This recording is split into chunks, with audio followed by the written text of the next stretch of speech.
Bom, eu vim parar nesse setor, eu sou natural do interior do estado do Rio Grande do Sul, sou natural do Mussum, me criei em Arroio do Meio, e meu pai era gerente do Curto Memorial do Meio, então essa é a ligação da família com o setor. Né?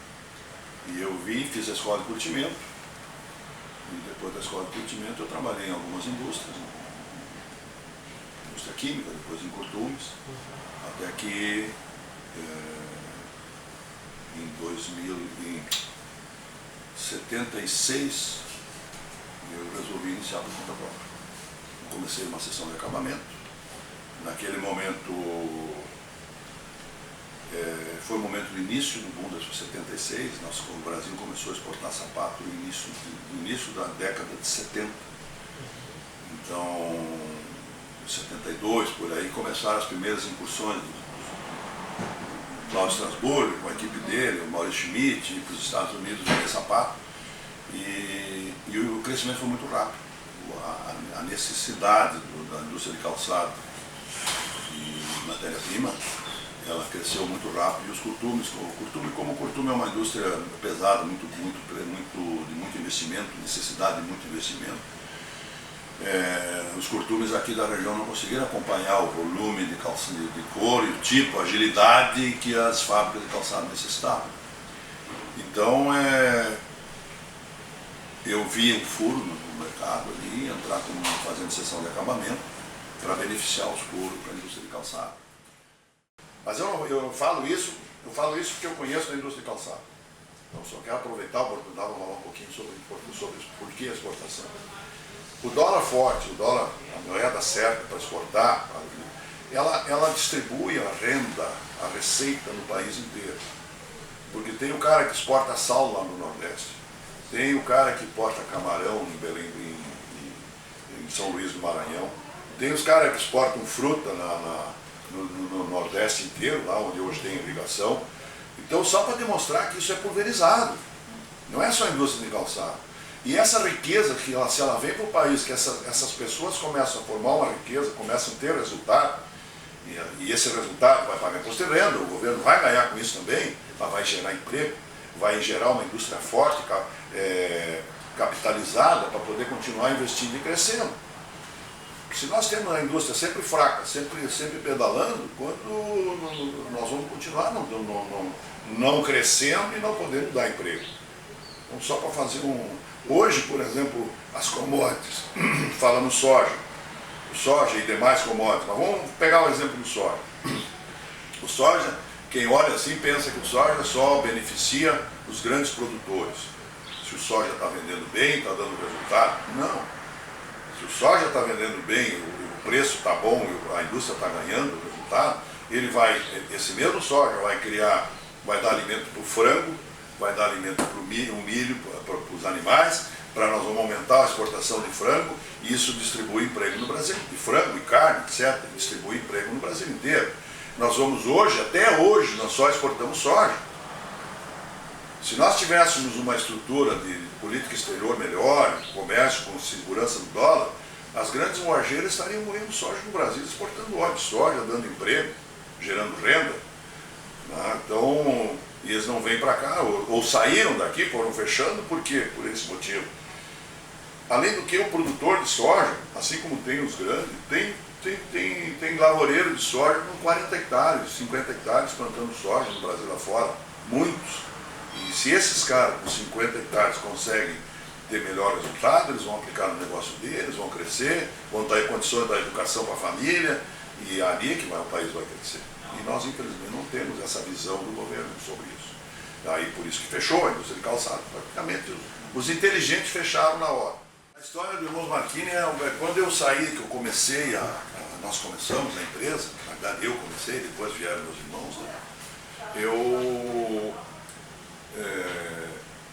Eu saí, eu trabalhava no Curto Milmonberg como técnico químico, e estava fazendo a faculdade na época, a faculdade de administração, e comecei a sessão de acabamento, na Estância Velha. O Momberg é do seu Siegfried. É com o Siegfried, o Frederico Siegfried. A gente conversou com ele. E eu trabalhei com eles há alguns anos, aí eu saí para começar o meu negócio. Comecei em Estância Velha, num prédio bem pequenininho, Iniciei em abril de 76. E em dezembro de 76, no mesmo ano, eu montei uma filial em Novo Hamburgo, que começou a trabalhar, comecei a operar com as duas. Comecei em dezembro a montar e em início de fevereiro estava trabalhando aqui em Canudos. Aí depois, no ano seguinte, eu entrei de sócio, entramos de sócio no Curtume antigo, ali perto do fórum, atrás do fórum ali, que era Curtume Indústria de Corpo Bornese, mas era antigo Alfredo Schneider, muito antigo, local. Aí entramos de sócio ali, eu transferi a parte de distância para ali. E aí, isso já foi final de 77, metade de 78. Aí em 79, julho de 79, compramos essa área aqui. E aí em fevereiro de 80, nós começamos a instalar aqui. Aí nós trouxemos tudo para cá. E estamos aqui até hoje.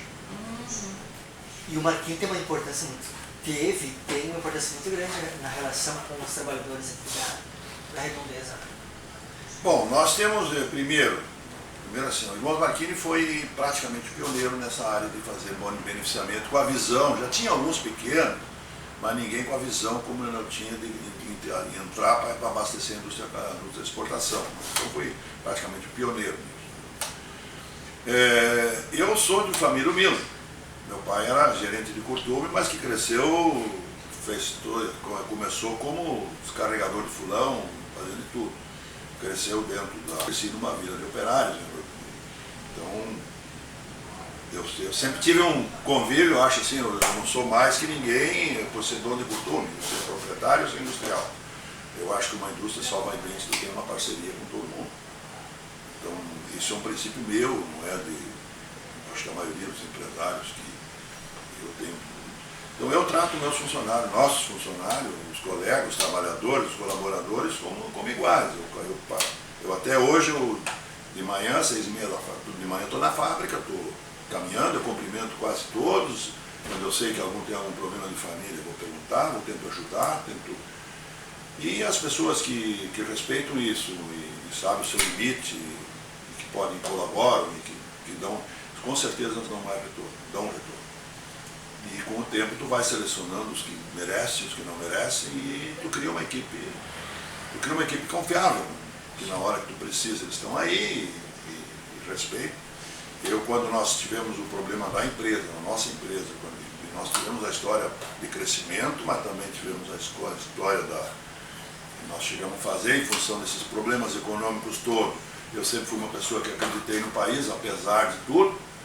E esses tombos, essa situação do país puxar um dólar de a 1,80 para 80 centavos em um ano, não tem economia que aguenta. Eu acabei numa dessas aí, eu quase quebrei, quase quebrando.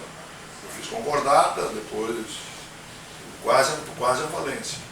Mas no período de transição entre fazer a concordata, eu aluguei os prédios para uma outra empresa, nós demitimos todos os funcionários.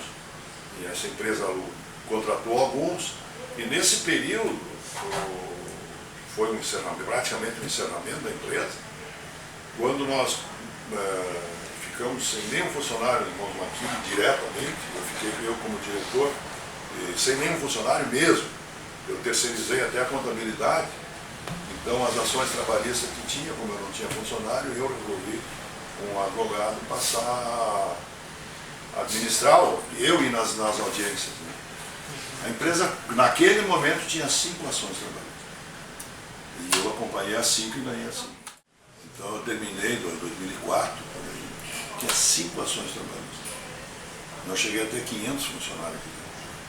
Então isso é um exemplo de que vale a pena tu investir no funcionário, na parceria, no trabalho honesto, correto, pagar o que ele tem direito, sei que tem direito.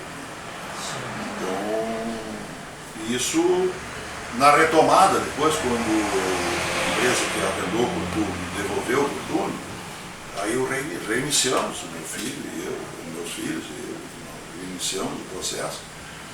E reiniciamos com clientes que a gente continuava tendo um bom nome no mercado, porque nós nunca deixamos um cliente mal. Os fornecedores todos passaram a fornecer novamente e fomos tocando. Os bancos, começamos a operar com o banco novamente, fomos lá, iniciamos com 60 funcionários na época, isso foi em setembro de 2008, e hoje estamos com 210 funcionários, tocando a fábrica cheia. Está aí. Não estou dizendo que está fácil, está muito difícil. Mas uma coisa é certa, a experiência que a gente teve ajuda muito.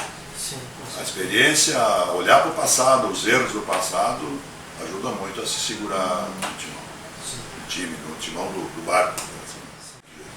E hoje o Martini abastece mais o mercado nacional ou nós exporta? importamos produto químico, infelizmente, esse é o motivo.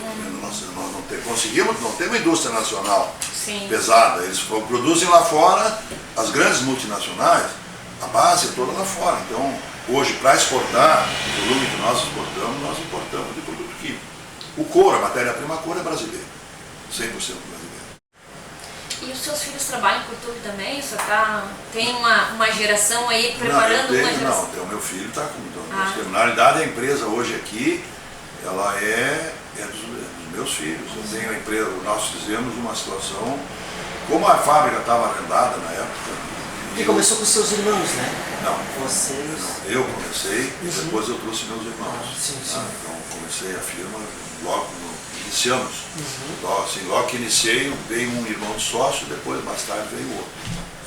Hoje estão sócios ainda, eu sempre tive a maioria, eles têm menos, eles ainda estão sócios na empresa, porque na época era um problema difícil, eles saíram, estão tocando outras coisas para não depender daqui, e eu estou tocando para tocar o patrimônio, que é nosso, né? Sim. Então a empresa hoje ela funciona de uma maneira um pouco diferente. Então a Irmãos Martini, que é proprietário do patrimônio, quando fez a concordata, acabou arrendando para o antigo grupo Bertin, arrendou a fábrica do grupo Bertin. E em 2008 o Bertin devolveu a fábrica, eles entregaram, terminou o contrato de arrendamento, e aí nós assumimos, aí sim nós criamos a empresa, os meus filhos criaram uma empresa, que é a MCM, que é as iniciais dos dois filhos, Alexandre Martini e Cícero Martini, a MCM. E essa empresa hoje paga o arrendamento para a Irmãos Martini e trabalha aqui dentro. E ela está crescendo, claro que politicamente para frente a gente não sabe se um dia incorpora, vira uma coisa só, mas por enquanto é uma empresa que está seguindo a história da família. Aí tem o Cícero está aqui, está tocando, e o Alexandre hoje ele trabalha na indústria química, então ele é sócio, vem aqui esporadicamente, dá uma cobertura. Mas ele não depende da empresa, ele trabalha em outra coisa, em outra atividade. Em termos de produção, a Martini mantém a produção que tinha há 10 anos atrás ou diminuiu? Não, nós fizemos o mesmo tipo, mais ou menos nas mesmas linhas de artigos, com algumas diferenças, né? Focando em clientes diferenciados, algumas coisas a gente estrategicamente teve umas mudanças grandes, né? Mas é um produto diversificado, nós atendemos ainda a indústria de calçado, artefatos, basicamente calçado e artefatos. Alguma coisa aeronáutica, estofamento automobilístico, aeronáutica, a gente procurou se especializar. Nós trabalhamos muito fortemente em artigos técnicos. Então nós temos sapatos de segurança, artigos para sapatos de segurança, fornecemos a indústria de segurança no Brasil e no mundo inteiro. Temos couro para sapato à prova de fogo, porque tem gente que trabalha numa siderúrgica, em fundição de alumínio, se derramar, pingar o alumínio em cima do sapato, ele não pode pegar fogo, para queimar, e essas coisas. Então, fizemos esse tipo de sapato, fizemos de couro para calçado. Continuamos muito forte na área dos esportivos. A gente sempre fez, nós temos uma tecnologia de fazer artigos com resistência à abrasão, adesão, rasgamento, branco, bom branco, esse continua. E aí desenvolvemos alguma coisa, como eu disse, na área de aeronáutica e náutica e automotivo, direção, cor para direção. Então a gente está sempre focando em produtos que é mais difícil de competir, né? Onde bota a tecnologia E aí fica menos concorrência no mercado. E são sempre trabalhos a longo prazo. Nunca se pegam, porque esses produtos são produtos que tu tem que desenvolver a tecnologia, levar para o cliente, tu tem que ter preço para competir, tu vai competir com grande, tu não vai competir com pequeno. Então, assim como diz, não tem a concorrência aqui, mas tem a concorrência mundial, que é mais pesada ainda. Mas são empresas que trabalham são concorrentes bons. O bom concorrente é aquele que faz um bom produto e um bom preço. E quando tu entra para produzir no lugar dele, tu tem que fazer a mesma coisa, bom produto e bom preço. E o mau concorrente é aquele que vem só baixar preço para pegar o cliente. Aí não adianta, porque aí depois dá problema de qualidade, dá confiabilidade, e esse não sobrevive. Não adianta.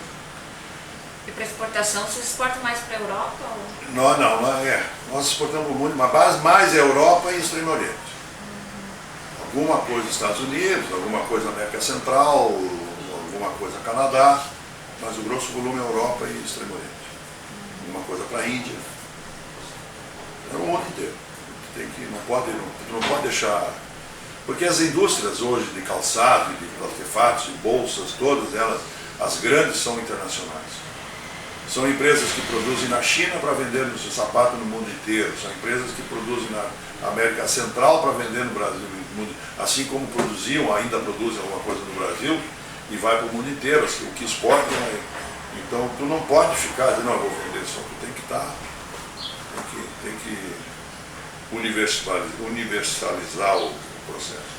E esse couro vem mais daqui mesmo, ou do Mato Grosso, ou de outra região? Brasil Central, basicamente Brasil. Do Rio Grande do Sul, nós praticamente não trabalhamos com couro roxo. Pois é, interessante isso. Nas outras também eu ouvi assim, vem mais de fora. É que o Rio Grande do Sul, o que aconteceu? O Rio Grande do Sul tem uma matéria-prima diferenciada. Ela é melhor, em princípio, melhor que o Brasil Central, o couro de raça europeia, não tem cupim, nós temos bons rebanhos. Então o couro frigorífico do Rio Grande do Sul, frigorífico, não o matador e tal, mas o frigorífico que é um grande volume hoje, ele é um couro muito disputado. Ele vale o que vale o couro argentino, ele vale o que vale outros, ele é mais caro do que o couro do Brasil Central. Então, nosso costume é mais caro e é melhor. Então tu agrega menos, tu tem mais competição nele, é um couro que ele tem parâmetro no mundo inteiro de qualidade que pega um preço melhor para quem exporta. Então o que aconteceu? Esses frigoríficos ou fizeram parceria com curtumes, ou os curtumes compram, tem mercado lá fora, os maiores, eles pegam esse couro, industrializam aqui e exportam. E nós não temos condições de competir. Então nosso curtume, nossa empresa, procura trabalhar com couro do Brasil Central. E normalmente nós trabalhamos com couro não de qualidade, mas de classificação um pouco abaixo. As classes melhores nós tentamos sair fora, porque elas também oscilam muito no preço, é muito difícil de competir. Então a gente está se especializando em produtos, em valorizar o couro, não o couro bom, não o lixo, não o ruim, mas o couro médio brasileiro. Mercadologicamente, a indústria de calçado brasileira ela vendia só ao mercado interno. Nós estávamos numa época de inflação, e as fábricas faziam em média 2 modelagens por ano, compravam couro das indústrias de curtume, normalmente os curtumes se lançavam, os produtos eles compravam as coleções e produziam aquele sapato em cima das propostas dos curtumes, né? E na época os curtumes financiavam muito as fábricas, vendiam a prazo, a fábrica vendia a prazo o sapato, dava um giro e repassava a inflação, que era automático, né? Com o advento da exportação, a indústria de calçado teve que precificar o sapato para pelo menos 6 meses. Começaram a negociar para 6 meses. Então, um dos motivos principais componentes do calçado, o maior componente do calçado era o couro. E a indústria de calçado na época, então, por 2 motivos. Um era a necessidade de se garantir os estoques, que os curtumes daqui não podiam atender. E outro, como era a precificação que tinha que fazer para 6 meses, normalmente a indústria de calçado passou a trabalhar com estoque maior de couro. Então importava couro do Brasil, de outros curtumes do Brasil, vinha semi-acabado para cá. E esse semi-acabado tinha que ser industrializado na hora que vinha o pedido. Mas o pedido era assim, a fábrica negociava 6 meses, com entregas, a coleção, as cores, isso aí era via. Então a indústria de calçado necessitou esses estoques. e nós entramos numa sessão de acabamento justamente fazendo o que a fábrica necessitava. Tivemos um crescimento muito grande, o governo na época incentivou a exportação, nós não estávamos no final dos governos militares, né, e incentivavam, né, deram incentivos para a indústria crescer, e isso gerou um crescimento muito grande, muito forte, com resultados, as fábricas tinham bons resultados, cresceram muito, né, e a indústria de calçadista cresceu bastante. Naquela época nós tivemos alguns problemas assim, que eu diria que é importante citar, que dentro do que o governo fez de dar um incentivo fiscal, ele deu incentivo fiscal só na ponta, só a indústria de calçado. Então, a partir do momento que só a indústria recebia um incentivo, ela cresceu muito e a indústria de curtumes passou a ser sufocada por ela. Então, poucos curtumes cresceram naquela época. Na verdade, os curtumes foram diminuindo de tamanho, inclusive muitos fecharam. E isso foi um erro estratégico do governo, eu acho, na época, porque não adianta, não. Quando tu tem uma cadeia, tu tem que crescer, não pode ter um elo mais fraco. Ele vai romper aquele elo ali. Na época, nós tivemos uma participação muito grande, os presidentes de entidades aqui, tanto do setor de couro, como calçado, como indústria de artefatos, de plásticos, de componentes, a ACI liderando muitas vezes o processo, na época com o próprio Nestor de Paula, que era um dos líderes importantes na época do calçado da Azaleia, a gente fez muitas incursões a Brasília, juntando os políticos daqui, os deputados e senadores do Estado, para pressionar o governo para desenvolver a política industrial que nunca teve. O Brasil nunca teve, ainda não tem nem hoje a política industrial e de comércio exterior decente, nunca teve. Não tem acordo bilateral, não tem nada, nunca deram muita importância. Infelizmente, nós não tivemos governos interessados em crescer o setor. Nós chegamos, das lutas que a gente fez na época, com o CACEX, com o Ministério da Indústria e Comércio, com tudo, a gente foi tentando melhorar um pouco a credibilidade da indústria brasileira, e que isso precisa para exportar. Não é de um dia para o outro que se começa a exportar, e não é de um dia para o outro que se para e se começa novamente. O mercado internacional exige muita confiabilidade. E isso o governo não dá para nós, porque nós temos problema de greve da Receita nos portos, atraso de navio, essas coisas o cliente no exterior não suporta isso, então é muito difícil tocar. Na época a gente conseguiu fazer um bom trabalho, nós alcançamos, eu não estou lembrado exatamente a data, tá? Mas mais ou menos final dos anos 80, nós chegamos a atingir o produto industrializado brasileiro de exportação, atingiu quase 51% da balança de exportação. Esse foi um grande marco para nós, porque o produto industrializado, o Brasil sempre priorizou commodity, foi na época da cana-de-açúcar, foi na época do cacau, na época do café. O Brasil sempre priorizou commodity, nunca priorizou a indústria. E isso foi um marco muito grande. E infelizmente, a partir do próprio governo Fernando Henrique, que para o país aparentemente foi um bom governo, mas teve muitas falhas também. Uma delas foi essa. O governo Fernando Henrique, do Fernando Henrique Cardoso, não deu apoio à indústria de exportação. Segurou o dólar muito para baixo e criou uma possibilidade de importação muito grande. Então isso prejudicou muito. E quando os chineses vieram e começaram a levar os pedidos para a China, na época se falava muito o custo chinês, porque é barato, porque isso, porque aquilo, porque a mão de obra é $30, e eu fui para a China, eu vi isso, era $30, e para competir com eles era difícil. Mas a indústria de calçado, se nós olharmos para trás agora, nós vemos que até agora, algumas sobreviveram e continuaram exportando, equilibraram um pouco no mercado interno, acharam seus nichos de mercado e continuaram exportando, algumas tendo algum resultado, sobreviveram. Então, se algumas indústrias sobreviveram com todo esse período aí, onde o dólar sempre foi puxado para baixo, o Fernando Henrique, depois no final do governo Fernando Henrique Cardoso, ele deu uma subida até a eleição, ali deu um alavanco de novo, começamos a exportar. Depois o governo Lula pegou e puxou o dólar para baixo, porque as commodities estavam boas na época. Então, a commodity está boa, eles não estão nem aí para a indústria e para o emprego. E o que aconteceu? As indústrias de calçado, não só calçado, porque quando eu falo em dólar e exportação, nós do setor, a gente conversa muito com os empresários sobre isso, nós temos certeza absoluta que para o país crescer e gerar emprego, não tem outra saída. Nós precisamos fazer o exemplo dos outros, da Coreia, da China. Ainda hoje, a China já cresceu, já foi para a eletrônica, já foi para a química fina, já está comprando empresa no mundo inteiro, e nós estamos aqui ainda com 2, 3 Chinas para botar emprego. Quando se pediu nessas idas para Brasília, a gente pediu algumas coisas para poder botar fábricas no Nordeste.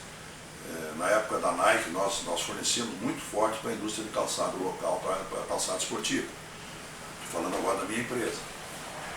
E nós fazíamos já na época um calçado branco, que foi um período durante muitos anos, o tênis mundial era branco.